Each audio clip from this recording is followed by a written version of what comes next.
Hello and welcome back, Commanders and Commanderettes. Chesty Puller here with another War Commander video. This one is an update video for the XP Challenge Ultra Base and for Immortal Sins event.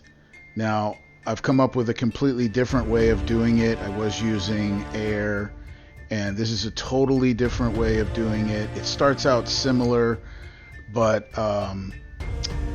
what I like about it is it's instant repair, and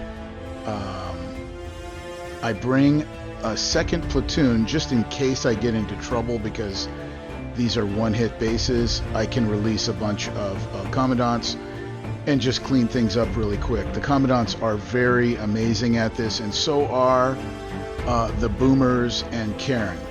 The boomers and Karen are very good. I kind of like the commandants better because they don't rush into danger, but I just bring that second platoon, and you can do that too, just in case you're running out of time. So I'll walk you through the steps here. I have an elite Asmodeus, and it doesn't matter if you have elite or regular, or if you've already got your Omega. It's all got the same range. And I do have the workshopped range on there. That you do need. You do need the workshopped range. When you first deploy here, make sure you put everything on defense, because the bishops on this base will draw everything in. So you'll notice I've got everything on defense. And over in the far right corner, you'll see how that is affecting my Asmodeus, because he instantly wants to go for that group of bishops that's in the corner, because they're all targeting him, and I do not want him to do that. So I had to fight him a little bit on that corner because everyone was targeting him, and he'll just rush right in, and it'll be bad. Now, I am using the S key a lot here, stopping these guys. It saves me time if I can stop them, and if I don't have to run away from them. I just use the S key, and that will stop them from coming after me. And if they do come after me, you have to be prepared to get away. So I'm always ready with my mouse, just ready already behind me. See how I've got it behind me just in case?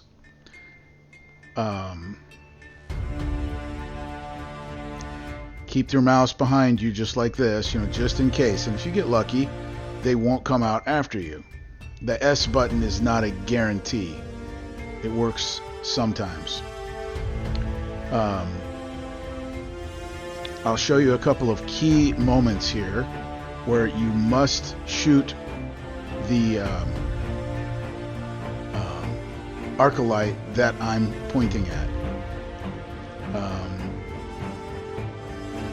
To take out a couple of turrets, you have to do it a certain way. There's a couple of Arcalites that are just in the perfect spot, and you need to shoot them.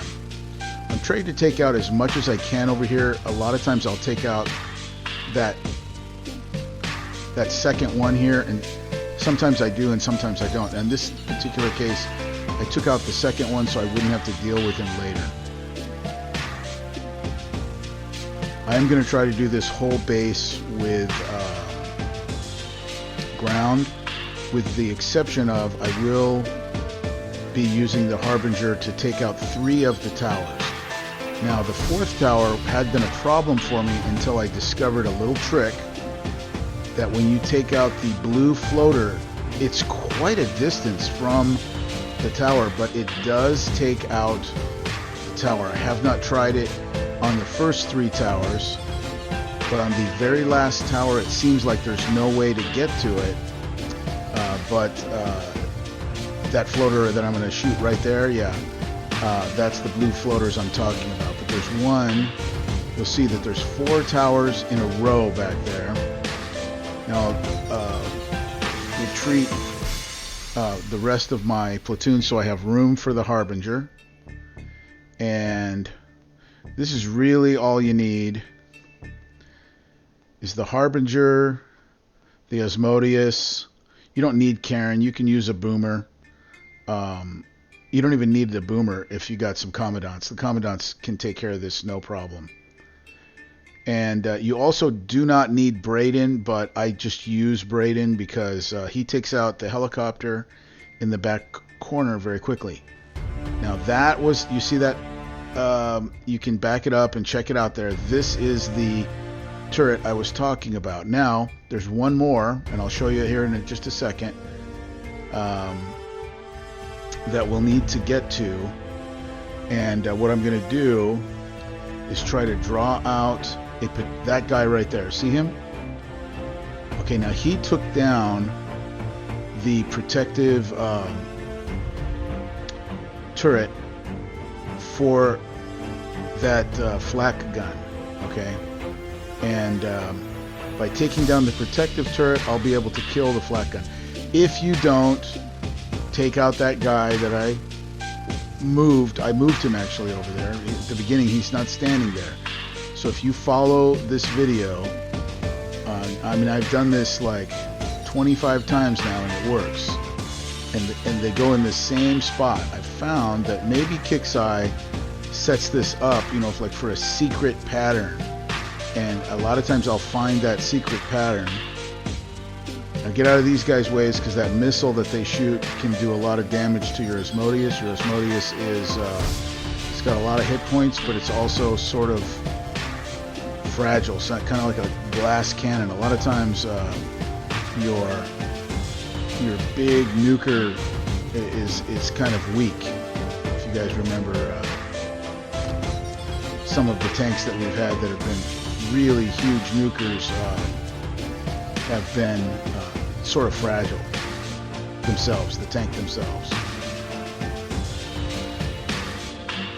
So if you do it just right, you'll see I took out 2 of those rocket launchers with one shot. I kind of got stuck here. I don't know what was going on. I couldn't move anything. And then all of a sudden my Asmodeus started moving on his own, and I had to catch him again. I don't know what was going on there. I don't have Ruby on. Alright, so I can move the Harbinger to take care of the second tower. I've never attempted to take out the tower by taking care of that blue floater right there, but it did work on the last one several times now. I recently discovered this. I'll show you when that moment happens. I'll show you when I need to do that. Now the reason I'm leaving is just to save a little bit of time. I'm going to retreat here,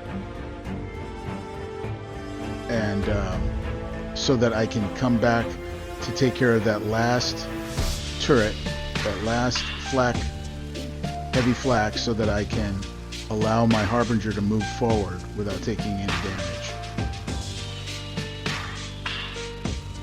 Alright, so it's a lot quicker. Just saves me movement time to retreat him and bring him right back in here. We'll take out the rest of these Hunter missiles, and we'll take out this one. Now you have to come in from this side. You cannot get this turret from the other side because you're too close to the tower. Now that is the tower right there I'm talking about. The Harbinger cannot reach it because there's too many Hunters over there, and I can't get to the Hunters.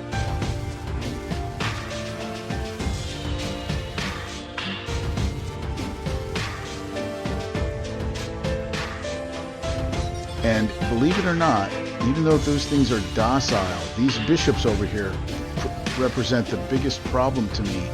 And also, I often try to take them out first, but I had forgotten to take out that turret right there. And because of that, I thought, well, let me just see if I can do it with my... you know, every time I do one of these, I'm experimenting. I'm trying to make it better.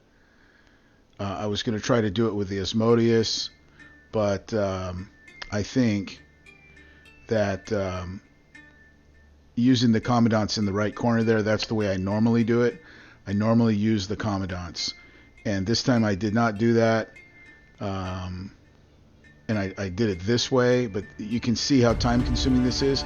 I don't have enough time to actually pick these guys off one by one because I have to run away from them because they can do a lot of damage to the Asmodeus. And I was fighting the Asmodeus. You see, I'm not moving it. I'm trying to get it away, and it's coming back over here. And I was kind of like just trying to keep it away, and it kept popping these guys because once the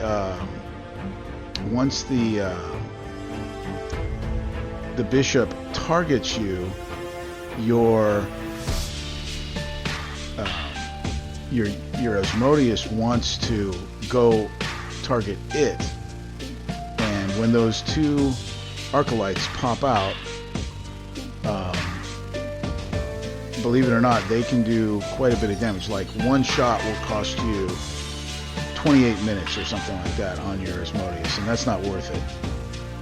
Take a couple of shots and you got a couple of hours there of damage, and that's not worth it. So I was already using the Asmodeus. That slowed me down. Right there, usually I'll just bring in some commandants and try to clear that out and not even bother with the Asmodeus.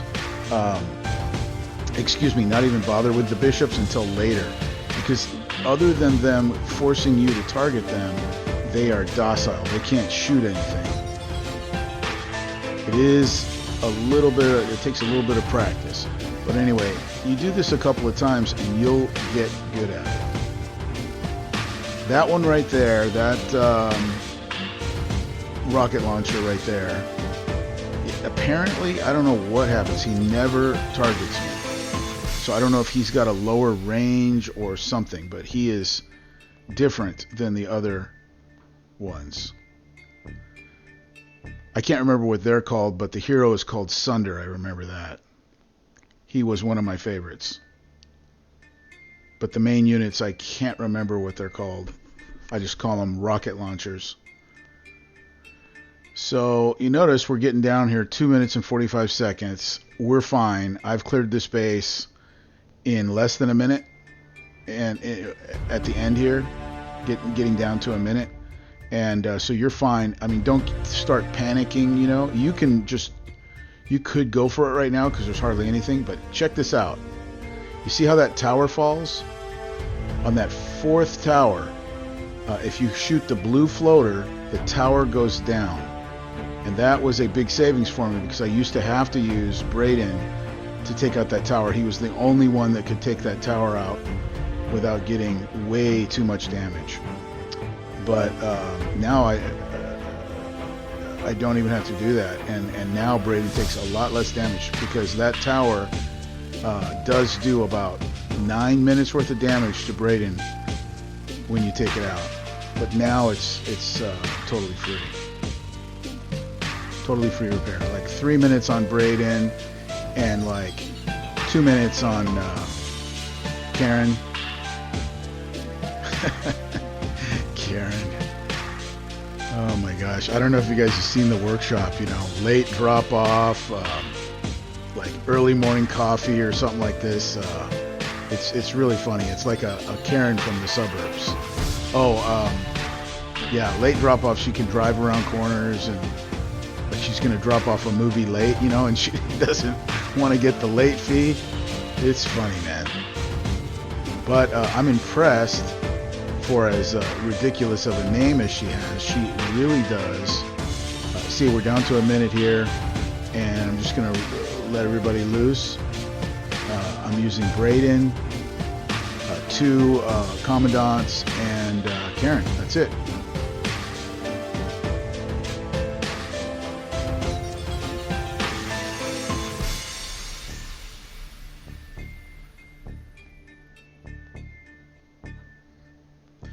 The other thing I'd like to point out is the cost of everything on this event is insane. Upgrade tokens for Karen are 800,000. So, I mean, and she needs a lot of tokens because she's already unlocked all the way to 20. And so it's a lot, man. I don't know. This is part of the reason that Raid is, that Kixeye is having so many problems. They're so greedy. So we just take Karen out. Those other 3 or 2 units, I think it's a Commandant and Braden, are good to go at about 3 minutes damage, and then Karen's a couple minutes damage, and that's it. Free repair, totally instant repair, you know.